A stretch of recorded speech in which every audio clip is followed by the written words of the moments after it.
मनु जी ने विवाह के लिए लिखा है और पहला ही जो शब्द है असपिंडाच या मातु,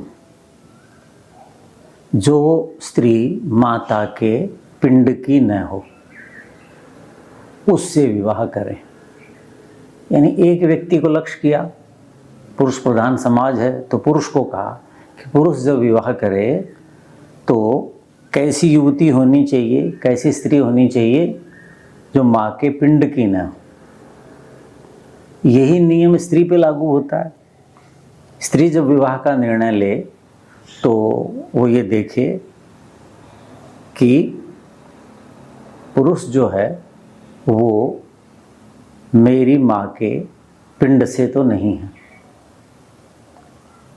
गोत्र से तो होना ही नहीं चाहिए। पहले हम चर्चा कर चुके कि अपने गोत्र में विवाह नहीं करना, तो ये नियम है। तो पिंड क्या है ये विस्तार से समझते हैं। गोत्र तो होगी ना वंश परंपरा, और वंश परंपरा का आधार पुरुष है। जैसे एक्स वाई की जो बात आती है तो पुरुष जो है, जो नर है, जो पुत्र है, वो कब पैदा होता है? जब वायु गुण सूत्र जब प्रधान होगा तभी होगा, नहीं तो नहीं होगा। एक्स तो दोनों में होते हैं, स्त्री और पुरुष में। तो इससे आधुनिक विज्ञान की दृष्टि से भी ये मान्यता है कि वंश परंपरा पुरुष से पुरुष में चलती है। तो गोत्र किसके आधार पर हुआ? पुरुष के आधार पर हुआ। तो स्त्री का गोत्र तो क्या हो गया? उसके पिता का गोत्र वो हो गया, तो उसमें तो विवाह होगा ही नहीं। अब क्या कहा कि मैं जो हूँ, जो पुरुष है, मेरी माता भी तो है, मेरी माता से भी तो जो धातुएं आई हैं उनसे भी तो मेरा निर्माण हुआ है। तो वहाँ पर भी टकराव नहीं होना चाहिए। अर्थात स्त्री मेरे गोत्र की, मेरा गोत्र कौन सा है? मेरे पिता का गोत्र। मेरे पिता का गोत्र कौन सा है? मेरे दादा का गोत्र, मेरे परदादा का गोत्र, यानी पुरुष परंपरा से। लेकिन उधर कौन है? एक आधा पक्ष और भी तो है, मेरी माता, जिससे मेरा शरीर 50% बना है। तो वो 50% की समानता होगी तो फिर दोष आ जाएंगे। तो इसलिए कहा माता के पिंड की न हो। अब वो पिंड क्या है? हल्का सा मैंने संकेत कर दिया, लेकिन पिंड की व्याख्या धर्म ग्रंथ है, आचार संहिता, जिन्हें धर्म ग्रंथ भी कह देते हैं। धर्म का मतलब भी पूजा पद्धति नहीं है, धारण करने योग्य, ठीक है कि नहीं? जो आचरण है उसका नाम धर्म है। जैसे मनुस्मृति को क्या कहा कि भारतीयों का, आर्यों का, हिंदुओं का धर्म ग्रंथ है। तो मनुस्मृति में क्या बताया कि ऐसे ऐसे आपने आचरण करना है, ये धारण करना है। ऐसी ही एक पुस्तक है याज्ञवल्क्य स्मृति। जैसे मनुस्मृति 12 स्मृतियां हैं, उससे ज़्यादा भी हैं। तो याज्ञवल्क्य स्मृति में एक टीका है मिताक्षरा, विज्ञानेश्वर नामक एक विद्वान हुए, उन्होंने उस पर टीका की है। तो वो जो मिताक्षरा टीका है उसमें बड़े विस्तार से बातें बताई है। यानी आचार्य ने तो अपनी बात कह दी, याज्ञवल्क्य ने तो। अब वहाँ वो व्याख्या करते हैं, जैसे गोत्र क्या है, पिंड क्या है, पिंड की व्याख्या करते हैं मिताक्षरा नामक टीका में विज्ञानेश्वर। और मैं बता दूं मिताक्षरा की क्या महत्ता है कि हिंदू कोड जो बिल है, आज़ादी के बाद जो संविधान बनाया, उसमें इस देश के जो बहुसंख्यक हैं, परंपरा से रहते आए हैं, आदिकाल से रहते आए हैं, वो हिंदू, पहले उनको आर्य कहते थे। तो उनकी अपनी आचार पद्धति है, तो उनकी जीवन शैली कैसी हो, विवाह आदि कैसे हों, सामाजिक जीवन कैसा हो, उसके लिए एक अलग से बिल लाया गया, उसको हिंदू कोड बिल कहा गया। उसमें मिताक्षरा की जो बातें हैं, अब वो हिंदू कोड बिल कैसा हो, कहाँ से ली जाएं? जैसे भारत का संविधान बनाया, उस देश की ये चीज़ ली, उस चीज़ की ये ली। लेकिन यहाँ के जो लोग हैं उनके सामाजिक वैयक्तिक जीवन के लिए नियम बनाए, तो स्मृतियों से बना है। स्मृतियों में याज्ञवल्क्य स्मृति, उसकी व्याख्या उत्तम लगी, तो उस समय के जो विशेषज्ञ थे उन्होंने मिताक्षरा का वो भाग उसमें डाला और उसी के अनुसार वहाँ विवाह आदि का नियम बनाया गया। तो उस मिताक्षरा में पिंड की विज्ञानेश्वर क्या व्याख्या करते हैं देखो। वैसे पिंड बता दूं, पिंड किसे कहते हैं? जैसे हरियाणा में पिंड, पिंडी ऐसे बांधना, तो ये शरीर क्या है? ये पिंड है। जैसे ब्रह्मांड, ये क्या है? पिंड है। जैसे कहते हैं ना, यथा पिंडे तथा ब्रह्मांडे, जैसा पिंड, पिंड यानी आकृति, आकार प्राणियों का, ठीक हो गया। तो ये मान लीजिए, यानी जो घटित हुआ है, जो बनाया गया है, या एक व्यवस्था के अंतर्गत जो बना है, ठीक है ना। हरियाणा में जैसे वो बनाते हैं, पिंडी बनाते हैं, चूरमे की लड्डू टाइप से, ऐसे पिंडी, यूँ दबा दिया पिंड। तो ऐसी सृष्टि ने हमें बनाया है, वो पिंडाकार है हम। लंबी सी होती है ना पिंडी, क्यों ऐसे बंद करते हैं तो ऐसे, तो पिंड यानी मोटे रूप से लगा लो शरीर, ठीक हो गया। तो अब वो क्या कहते हैं, समान है एक है पिंड, पिंड यानी देह, यस्य सह सपिंड, समान है पिंड जिसका, पिंड यानी देह, यानी एक ही शरीर समान है। तो देह की समानता कहाँ होगी? माता पिता से, दादा दादी से, नाना नानी से, जो वो पिंड, उससे समानता होगी। तो मेरे माता का जो शरीर है उसकी समानता नहीं होनी चाहिए किसमें?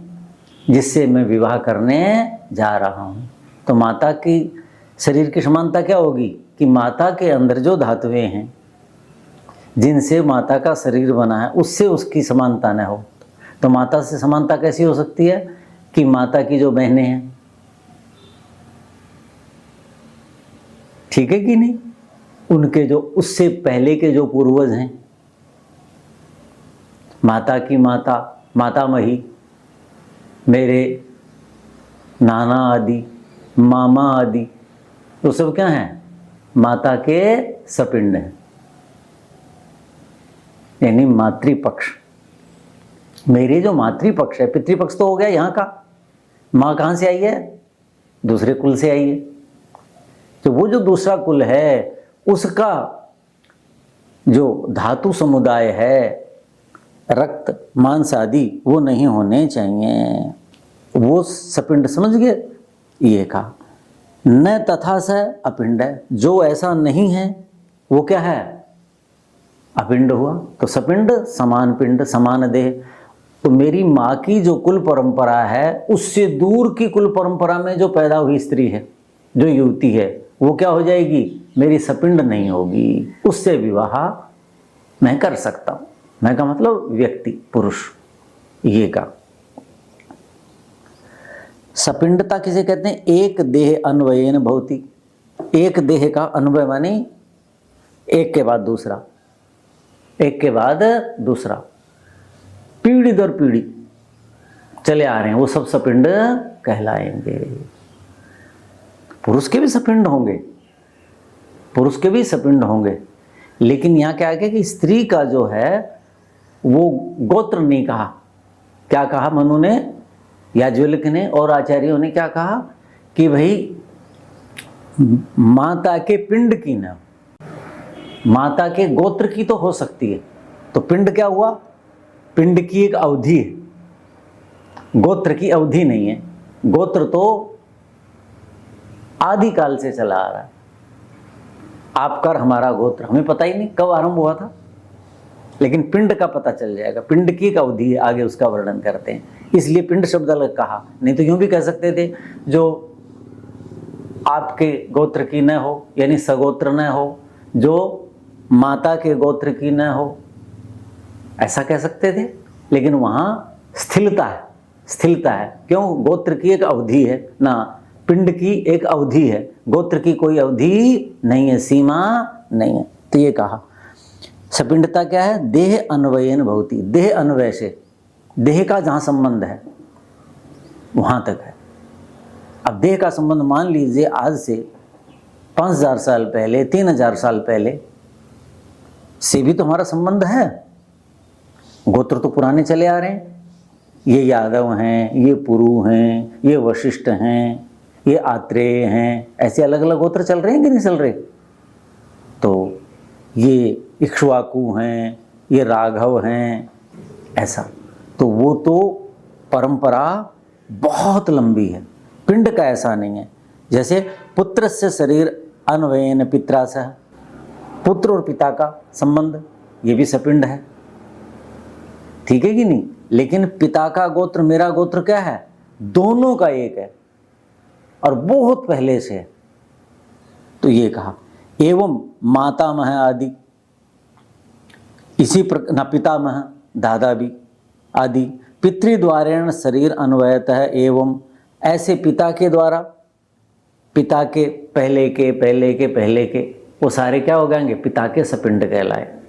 ऐसे ही माता, समझाने के लिए उदाहरण दिया है। माता का क्या है, ऐसे ही कहते हैं मातृ शरीर अन्वयन, मात्रा के शरीर का जो संबंध है किससे है, माता का मेरी नानी से, मेरे मामा से, मेरी मौसी से, उनके बड़े, तो उनकी जो संतानें हैं, उनके कुल में पैदा हुई जो स्त्री है वो मेरी माँ की क्या कहलाएगी, सपिंड कहलाएगी। और माँ के पिंड की, माँ के देह की, अर्थात माँ के देह में जो धातुएं हैं उन धातुओं से उनके शरीर बने हैं, समानता है उनमें, तो उससे विवाह नहीं करना। क्यों कि मेरे अंदर 50% धातुएं किसकी हैं, मेरी मातृकुल की। किसकी हैं, मातृकुल की। और 50% किसकी हैं, मेरे पितृकुल की। तो पितृकुल का तो कह दिया क्या, गोत्र, और मातृकुल का पिंड, वो नहीं होना चाहिए। तो माँ, जैसे माँ का है तो उससे मातामह आदि भी, मातृद्वारे माँ से मातामह, मातामही जिसे आप कह सकते हैं, नानी, नाना, मातामह, उनके बड़े, उनके बड़े, वो सारे क्या होंगे, माँ के सपिंड हुए, ये कहलाए।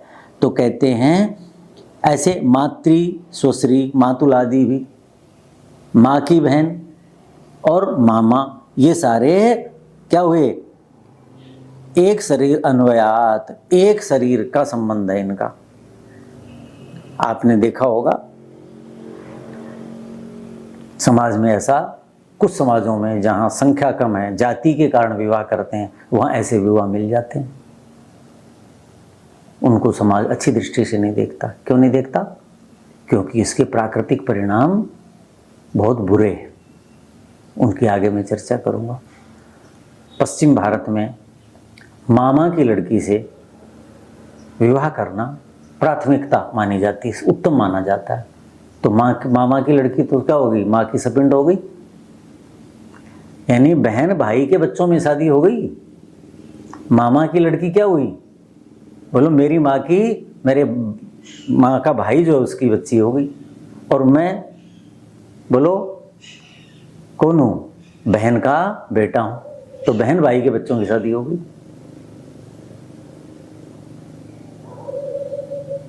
यही तो हुआ कि वहां गोत्र अलग हो गया, क्योंकि वो जो गोत्र अलग है, इधर गोत्र अलग हो गया। पुरुष के कारण गोत्र चलते हैं, दोनों जगह पुरुष अलग है।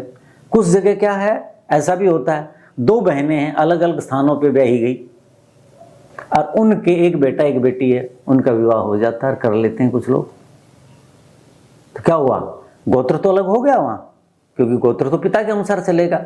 दोनों के पिता अलग अलग हैं, लेकिन दोनों के माँ का गोत्र एक है।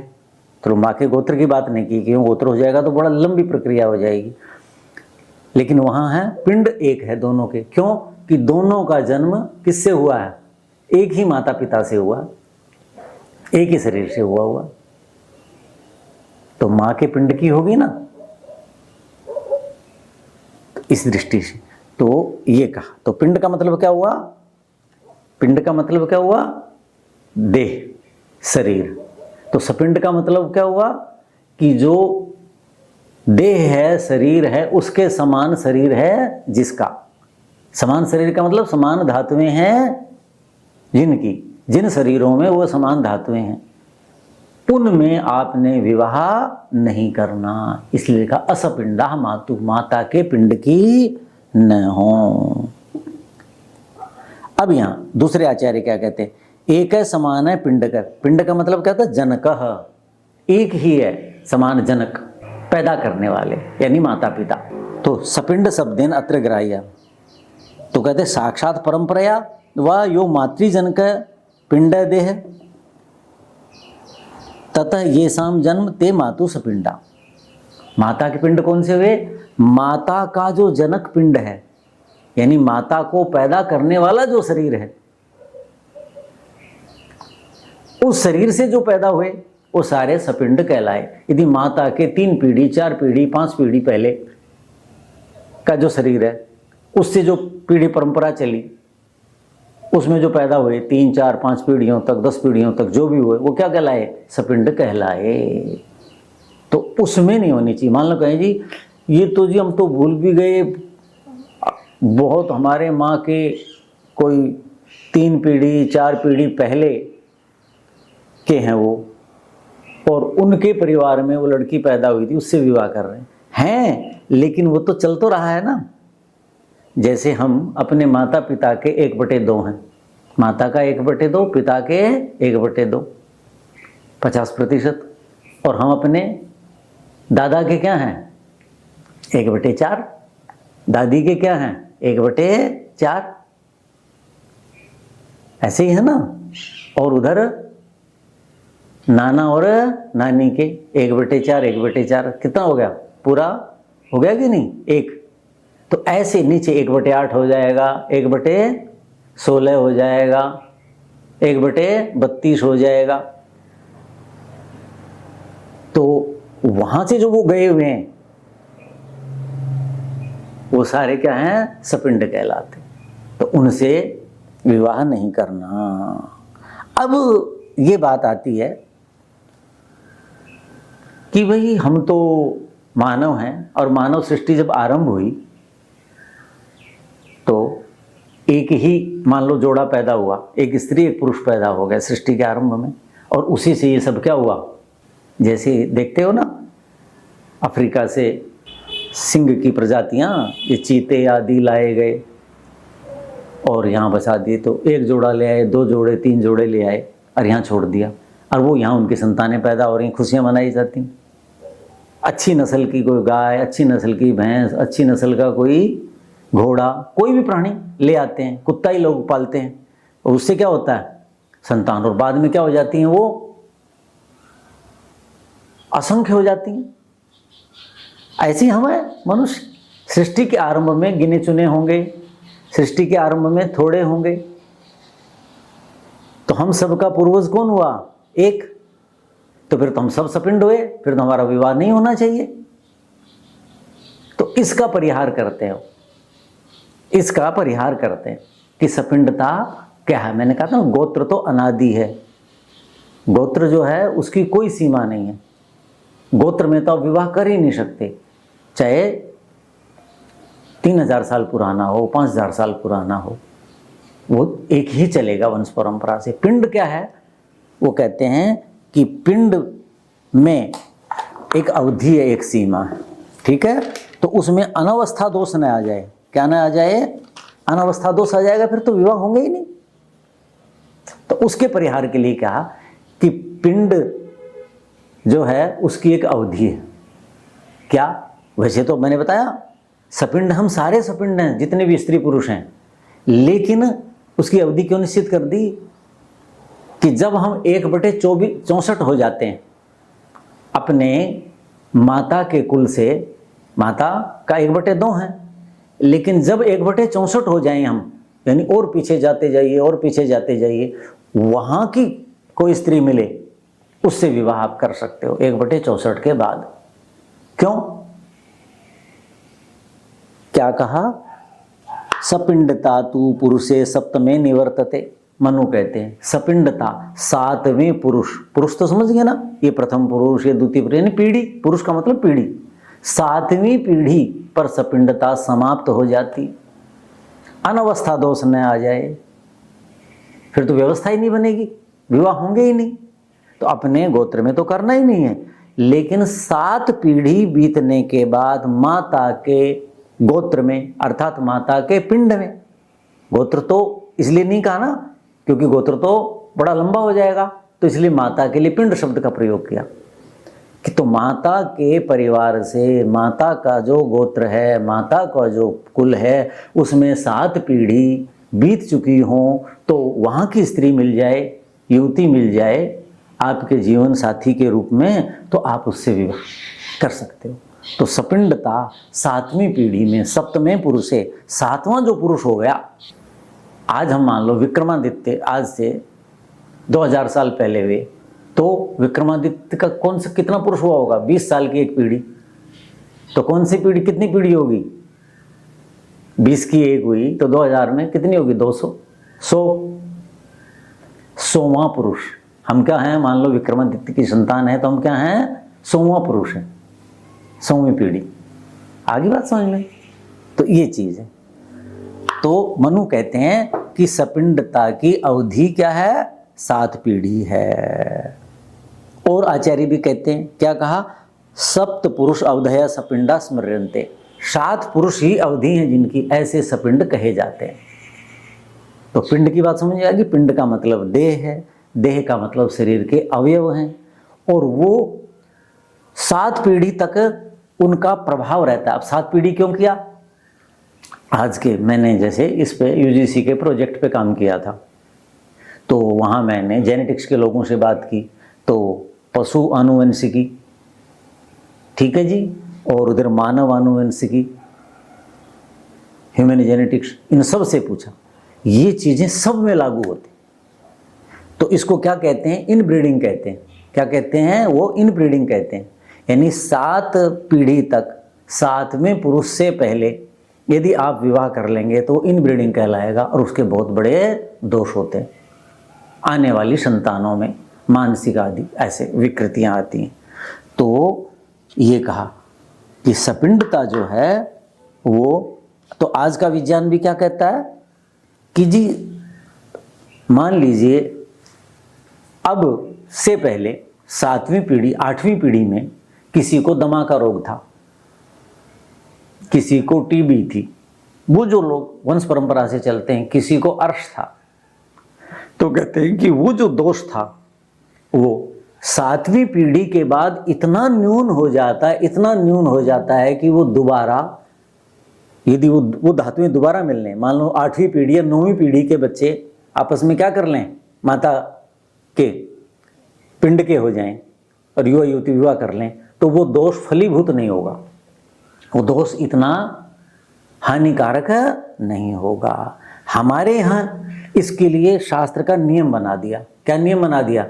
कि भाई सपिंड में विवाह नहीं करना। मैंने बताया ना, धर्मशास्त्र तो आदेश देता है, वहाँ विज्ञान की बात नहीं करता। ये काम है आयुर्वेद का, यानी मेडिकल साइंस का, वो इस पर विचार करते हैं।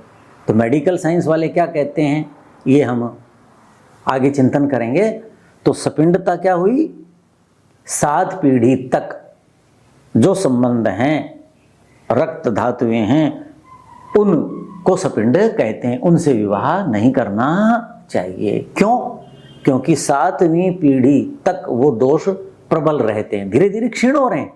जो हम सीधे ही विवाह करेंगे, यानी अपनी बहन से ही किया, तो वो माँ के पिंड की गोत्र की हुई ना 50%, और मैं भी क्या हुआ? माता के पिता के 50% हो गया। और यदि दूसरा मामा की लड़की से करेंगे तो क्या होगा? वहाँ और कम हो जाएगा, क्योंकि मामा और उधर मामा की पत्नी मामी, उनके कारण कम हो गया कि नहीं हो गया? तो ऐसे वो धीरे धीरे कम होते जाएंगे। तो 7 पीढ़ी तक ये न्यून हो जाते हैं, इनका दुष्प्रभाव नहीं होता। तो कुल परंपरागत शरीरों से आने वाले, पिंडों से आने वाले जो दोष हैं वो दोबारा मिलकर के विकृति पैदा न करें, इसलिए सपिंड विवाह का निषेध किया है। तो ये पिंड की मोटे रूप से मैंने व्याख्या कर दी। अब इनके क्या दुष्परिणाम हो सकते हैं यदि हम ऐसा करेंगे? तो शास्त्र का आदेश नहीं मानेंगे तो उस पर अगले व्याख्यान में विचार करें।